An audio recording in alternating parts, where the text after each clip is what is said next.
Welcome to the Texas Values Report. This is Jonathan Sines, president of Texas Values. Great to be with you on another glorious week in the state of Texas. If you've listened to the show before, you know that's usually how I start the show, about it being a glorious week in the state of Texas. And look, any week in the state of Texas is a glorious week, but it is a very different and unique week. That is no doubt. We're going to talk about some of those things as all of our lives are being impacted by one way or another by the coronavirus, whether or not it's touched us personally or directly, or whether or not the impact of that being an issue that we're all dealing with has impacted our lives in one way or another. And so we're going to talk all about that today. And, you know, there's a lot to talk about when it comes to these issues. And how does the coronavirus impact your Texas values? And so two things that it impacts is, how is it impacting your religious liberty? And also, how is it going to start impacting you next week when your kids have to start going back to school in one way or another and they're going to be at home? I'm going to talk after our guest is off the show for a few minutes about the religious liberty aspects. There's no question that as an organization that stands for faith, family, and freedom, we have concerns about anytime the government places restrictions on your right to pray in public. And now we have situations we're dealing with where the government is telling people that you got to limit your ability to go to church. And so there's a lot to unpack on that. But at the same time, we're trying to balance being sensitive to the fact that there are legitimate health and safety concerns and the fact we may just have to adapt during this time period. And it's not something to simply use what we typically might do, which is to push back strongly against the government, considering filing lawsuits, all those kind of things. We're going to be patient for now and try to be understanding, but we need to understand the aspects of that so we don't be in a position where we have long-term restrictions and it becomes more difficult for people to live out their faith, particularly with Easter coming up. Very soon, we've got Holy Week coming up. So a lot to think about in that regard. And so I'm going to touch on that in the second half of the show. So stick with us through the whole show so you can hear. It's not going to be much of a half. I'll leave a little bit of time because we want to talk and focus on our guest today. And our guest today on the Texas Values Report is Tim Lambert. Tim Lambert is the president of the Texas Homeschool Coalition. He's a dear friend of mine. He's been involved in homeschool leadership since 1984. He and his wife, Lindsay, have taught their 4 now-grown children at home for 16 years, graduating the last in 2000.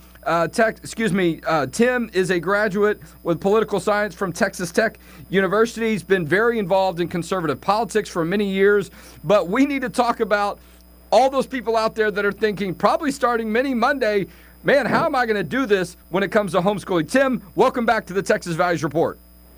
Jonathan, thanks for having me. It's great to be with you. All right, so I've got some kids in my family that are homeschooled. Not all of them, but the other half of them are going to be at home next week, and they're going to be doing distance learning from their school. So not exactly the same as maybe how it is for traditional homeschooling, but however it kind of lines up, you're going to have a whole lot more kids at home, particularly starting Monday, trying to figure out how they navigate this space. Tell us a little bit about that issue and some things resources that you're recommending for people across the state of Texas. Well, Jonathan, yeah, it's now statewide. We've been doing this for a couple of weeks. Texas just joined a lot of other states in closing the schools down. So we are getting lots of calls from people saying, how do I do this? We have several resources. First, we've started a new Facebook group called Coronavirus Homeschool Support. And so that's kind of a meeting place for folks who are in that realm where they're just starting to homeschool as a result of the schools closing down, and lots of homeschoolers there to share resources and helps and that sort of thing. And then, of course, on our website, thsc.org, we have a page called How to Homeschool, so lots of resources there. But the thing that we're focusing on is trying to help people understand that this is a very different approach. In fact, my blog and video this week, Jonathan, was we are all homeschoolers now. So a lot of homeschool moms are sharing things. Let me just give a couple of tips. First of all, the big thing I point out to people is that homeschooling 2 or 3 kids is not anything like what a teacher does in a classroom where you got 20 or 30 students. And the amazing thing about that is not only can you do this and tailor it to the individual children, but you can relax. Jonathan, in a setting with 1 or 2 or 3 kids, you can get done in a couple of hours, especially with elementary age children, what it takes a classroom all day long to do. I'm going to stop you there for just a minute too, Tim, because my wife is a homeschool mom, and I just not growing up in the homeschool environment, I am impressed and amazed at sometimes the amount of work that she gets done with the kids in a shorter amount of time. And I don't want to say that in a negative way. I'm just saying where I'm like, wow. And it's, I've seen the results firsthand. And I've seen that personal attention that she's able to give. And so I can see how it plays out that way. Yes, absolutely. It's the teacher-student ratio. When you got one teacher and a couple of students, man, they get lots of individual attention. So and then really with elementary age kids, a lot of this stuff, they think you're playing. You can do lots of games. There's lots of videos. There's lots of resources that you can do with children. And the other thing, you don't have to teach these kids all day long. So with the younger kids, you may want to start with, some reading time. Do some projects in the morning and do that for a couple of hours and take a break. Start again after lunch. The other thing that we're seeing with older students, especially junior high or high school students, those students you ought to really ask and get some input on about what they're interested in, what they would like to do. One of the things I always share with my experience, one of my sons was not into English.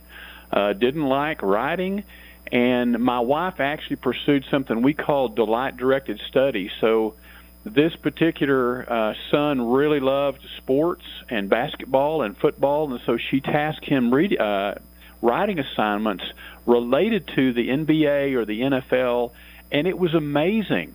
He then was able to do this because he was dealing with something he liked. And, again, lots of resources for older students who can pursue that. And Jonathan, if you've got older students, a lot of these folks, you can give them some direction and they can pursue things on their own. So again, that's a very good point. We're talking with Tim Lambert, the president of Texas Homeschool Coalition, who I'm sure is getting a lot more attention the last 2 weeks and questions from people wanting to know how do you handle homeschool environments and so on because of the changes and the impact of the coronavirus. And really a lot of people just trying to be well-meaning, right? I mean, and it's not going to last forever, I wouldn't imagine. But, you don't know how long it's going to last. And so you at least have to be prepared that the kids might have to settle in for quite a while. I'm still waiting for updates from the school that some of our kids attend to see how long it's going to, but we're really kind of going out maybe 2 weeks now, and we'll see if it ends up being that way for the rest of the school year. And so it's good to be prepared and not be overwhelmed, but there are good resources out there. And I'll tell you, it's interesting. I have a son that's very involved in sports and interested in sports, and he was writing an application to a high school that he wanted to go to, and they asked him, what gets your imagination, what really captivates you. And he wrote this long essay about sports and about football, and it had a lot of great detail. It had a lot of great content in it. Anytime I want him to read a little bit more, be expressive, if I want him to talk about math and stats, he likes to talk about football and sports. And so it is good to have that flexibility and really that freedom to figure out what individually your child is interested in, and that might be something that stimulates and gives them a little bit more energy and interest depending on the particular subject. Jonathan, that's exactly right. And the other thing that I point out to people is that one of the byproducts of this is going to be that you're going to spend more time with your family. And, we've said for years one of the great byproducts of teaching your kids at home is that you have a great close connection, not only between the parents and the children, but between the children. And my adult children today are very close. They're very connected with each other. And even reading some of the accounts of some of these folks that have started doing this, they are seeing that they have more time with those children, so they're reconnecting with their family. So that's another great benefit in terms of what this situation is going to be for families. Well, and look, and a lot of times that morning routine can be really hectic, right? And while, look, eventually we're all going to have to go back to work. Some people will continue to work from home, and sometimes we find it challenging to work at home, right? We're at home, we can sometimes feel like we're not as productive because you need to go run this errand or you need to take care of the kids or whatever. And so there is value to sometimes having an office and so on, and having that setting that allows you to be more productive. But I've seen that reality play out several times where you're all hectic and you're rushing out the door and, does everyone have their uniform on? Are they dressed the right way? Did you brush your teeth? Trying to get in the car, get to school on time, not get tardy, did the bell ring, then you got to turn around and drive to work and all that kind of stuff. Whereas now you're in this homeschool environment, and if you at least have one parent that's at home during that time, many of us are all home, or we're going to be all home and starting tomorrow or today, I know for our team. But even if you just have one parent there, you're home, and then it's a little bit more relaxed, right? You get up, you have breakfast, the classroom's like right next door, it's in the next room, and you kind of just, a little bit without that kind of tension. And so it'll be interesting to see how that plays out for families. But it could allow for a little bit more of what you're talking about, a little bit more of that connection. Let's talk about some of the resources and maybe just also some tips. How are families, some suggestions of adjusting? Because while this might have some benefit for a lot of people, some of the things we've talked about already, we're talking with Tim Lambert, the president of Texas Homeschool Coalition, trying to give people tips and ideas of how to adjust to now having kids at home and schooling. Many of the homeschool efforts that we're going to see for public school kids is going to be a laptop and virtual learning. They're going to have a teacher. Some of it may be the parents being a part of it. But talk to us about maybe some tips for setting up a good situation at home, whether it's a room, whether it's their bedroom, whether it's having a specific design desk. What are kind of some things that parents should be thinking of as they need to make adjustments to kind of transfer their home or a part of it to a setting for the kids to have this school environment? Well, that's a good point, Jonathan. And the first thing that I would tell people, again, as I said in the beginning, is relax. Don't get yourself under pressure. A lot of the public school student or families that we've talked to, the school districts are in a real situation here. They've never done this before, and many of them are not prepared for this. So they're going to be they're tasked by the TEA to keep educating, and yet they don't have the plan to do that. So many of them are using iPads or computers and that sort of thing. So there's lots of resources online there. What we tell people is, look, relax and start with what you have. If you have younger students, you've got some books you can read together. There's videos on libraries and that sort of stuff, lots of online videos. And in our Facebook group, and what's that Facebook group again? Coronavirus Homeschool Support. And lots of people are sharing videos and resources that are age-specific. What do I do for a third grader? So that's a great resource and a place to find ideas. But again, start with what you have, books to read. And then the other thing you mentioned, Jonathan, about a routine, I think that's important too. So try to get into a routine of, how you start the day. Do a little bit, you want to do some stuff together, take some break time, snacks, lunch, all that kind of stuff. And if you can get into a routine, that is helpful for everyone. And Jonathan, one of the other questions that we get a lot in this situation is, how do I work from home and homeschool at the same time? Right. I want to know that. Tell me, Tim. Well, again, it comes back to figuring out what the needs are and having a routine. And if you've got, very often what we do in the homeschool community is we have our older students help our younger students. So what you might do is get things started and then maybe have your older students help reading with the younger kids or something like that. But again, it comes down to scheduling and routine, do certain things at certain times. And then recognizing that you've got, some time that you have to be alone and do some work. But it is eminently doable. We have homeschoolers all over the state who are single moms, especially, who are working from home and homeschooling their kids at the same time. No, and that's good insight. So Facebook group, Coronavirus Homeschool Support. Check it out. You can get resources, get connected. And maybe you might want to supplement some of what you're doing. The public school is saying this is what you need to do, but you find yourself realizing, oh, well, I'm home. Maybe I've got some flexibility. Or maybe you get that work done a little bit quicker. I think I saw an email from the one of the schools that my kids are at. We have three different schools that the kids are spread across. And so I'm trying to think of which school. I got an email from suggesting that, there's this expectation of 4 hours of instruction of during the day. And so, there's a little bit more time during the day you might be able to be flexible with.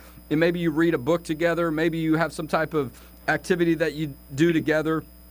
You get out, and so you maybe see people doing that. So check the Facebook group to get some of those resources. And so, yeah, it's going to be interesting, too, to see how students respond to that one-on-one time, or that, whether there are, several kids in the house, but that little bit more individual time. And because we know that it can have an impact. And we know sometimes that's just a reality. There's going to be 20 kids in a classroom for most kids or so, and that's going to be what majority of the kids are dealing with. And so some of them may be, I'm at home. Let's play more. Let me get on the internet. Let me go play my video games. And so I think probably some of those things, right? Setting those things aside, having them put away so those aren't temptations for kids that just aren't used to being at home. Their view is, I'm at home, that means I don't do schoolwork. Or I'm at home, I do a little bit of homework. But now I've got to get up at, 7:30, 8, and I've got to be at home, but I have to change that mindset. So there might be a little bit of catching up to do. But I would imagine if the parents are going to bring structure, like you said, and routine to the situation, that probably can get worked through without a whole lot of time. Well, that's true, Jonathan. And here's, especially for older students that are more self-directed, one of the things that a lot of homeschool families do is it's not so much you have to homeschool for this many hours. It's, here's the work I want you to accomplish today. And when you get that work done, you're done. You can go do something else, and that can be a great motivating factor for students. They can say, "Hey, I want to go do something else, so I'm gonna really bear down and get this work done." And again, what it takes a classroom 4 hours to do, very often these students can do in an hour or two. So that's a great motivating factor. All right, I'm looking for your Facebook group, Coronavirus Homeschool Support. Yes. Coronavirus Homeschool Support. Put it in the Facebook comments. Okay, it's in the Facebook comments. I'm just trying to look at it from my particular feed here. Texas Home, is it Texas Homeschool? No, it's just okay. No, it's just I see it now. Coronavirus. Okay. I'm going to join the group. Y'all approve me, okay? Yeah. Hey, we let anybody in, Jonathan. You're good. All right. And so, and it's funny because, three of the kids at my home are homeschooled. They're in a hybrid school where they're there 3 days a week. But I've seen this play out, too, to your point, that, when the work's done, they're done, right? There's not this time schedule of, okay, I have to be at school from 8 to 3. And then, there's no really getting around that. Now sometimes I see that play out with the other kids where when their homework gets done, but that's usually later in the day after they've already been at school for several hours. So there can be a little bit of fatigue. So it'll be interesting to see how this plays out. And I see a lot of people, I shouldn't laugh, but there's this graphic up, right? This perception of homeschool moms last week and perception of homeschool moms now. And so I bet if my wife's watching, she's probably like, yeah, now you understand.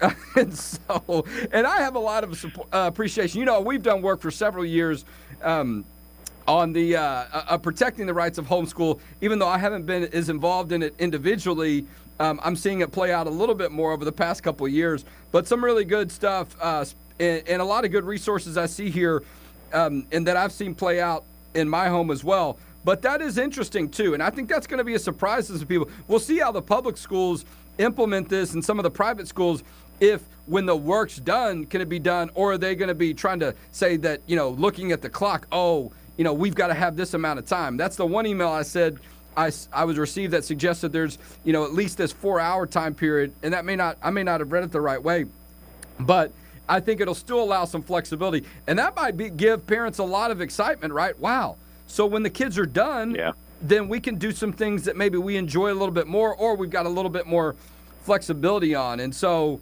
this has been good information. I'm going to plug the Facebook group again, and it's one word, not broken up. It's coronavirus, one word, homeschool, one word, support. Coronavirus, homeschool support. It's 3 words. Tim, I imagine you're doing a lot of interviews. The work that you do is important. You're a nonprofit organization. Tell people about that and why it's important during this time period for them to support your work. Well, that's right. Texas Homeschool Coalition, we've been around for 30 years. We were started initially to defend homeschool families who were being prosecuted by the government, won a class action suit at the Texas Supreme Court. And in recent years, as you know, Jonathan, we've really been focused on the fundamental God-given right of parents to raise their children. And that is becoming more and more under attack, and specifically related to homeschooling, CPS, and that sort of thing. So thsc.org is where people can go to get information. And we've enjoyed working with you and your organization over the years. It's been a great partnership. Well, we have as well, and it's great to work together on where your strengths are. Even though we support a lot of those things, you've got a lot more depth. And now we're talking about really the meat of it, right? The application and the execution of the homeschool. We're seeing a value. And I'm not, it's not that we're wishing that these things happen, whatever, but this moment does allow, hopefully, for people to see the value of homeschooling, to appreciate a little bit more. And as we go back later on, I think at some point people may also realize, you know what? That's great that we continue to have that freedom, whether or not it works for some people's families. And so appreciate the work that you do and appreciate your role as a Christian, but also appreciate our long-term friendship, Tim. And we'd love to, we'll probably have you back on again or in some form or medium. We're looking at maybe doing a video with you guys in a different setting because I know more people are going to want this information. So God bless the work you're doing with Texas Homeschool Coalition, Tim. Thank you, Jonathan. Appreciate you. You bet. Great to have Tim Lambert on. What's just some great information. Couple of things we want to hit before we round out the show. Okay, we know I'm going to be on a call later with First Liberty Institute on the religious liberty impacts of the coronavirus and all things related to that. How does it impact your religious liberty and faith? We know the impact it's had on churches. And look, I know a lot of churches are just trying to do what they feel is the right thing and not have services, not have meetings, and take, whether it's the president, the governor now, and other government leaders, their warnings to heart that, hey, we shouldn't be having these larger meetings because things could get spread and we're just trying to keep it under control. And so, but we want to just be mindful of that. And so it's not end up that we're 2, 3, 4 months to where we can't even go back to church or we can't have some type of way to interact. So in the meantime, though, you might allow yourself to just kind of be flexible with it, be understanding, and know a lot of churches are trying to meet you where you are. They've got online services. They've got online streaming videos of their church services. I know I was watching some of the rosary that Pope Francis was having yesterday. Others are doing the same thing where they're putting their Bible studies online. They're putting their religious services online, and not just on Sunday. And so for many of us, being there in person does matter. I mean, I know that's something that matters to me, being in that sacred space. But let's not remember or forget that we can create that environment at home, and we can also have some of that engagement and really be thankful that we have the technology we have. Otherwise, if we're in this situation, we wouldn't have that. And so, you might allow yourself just to kind of work with that in the meantime, even though we also do have some concerns about the impact on religious liberty. We're trying to be understanding as well with our government officials, but we're monitoring that. And we want it to be within reason. And we also want to respect the right that some people, they're going to still want to gather with 5 or 6 people at their church. And we get that. And, we support that. And we'll support your right to do that if that's what you want to do. And whether or not people start to want to meet outside within the confines of some of the ordinances that we've seen, because that is just a part of how many of us operate and experience our faith. And so, but the governor had a teletown hall last night. He had a press conference yesterday. So now it's statewide in the state of Texas that a lot of these things that are being recommended, whether that relates to restaurants and social gatherings being under 10, you can go to the governor's website to see the executive order. We'll put that up as well. But just be mindful of that, and hopefully these things will be temporary.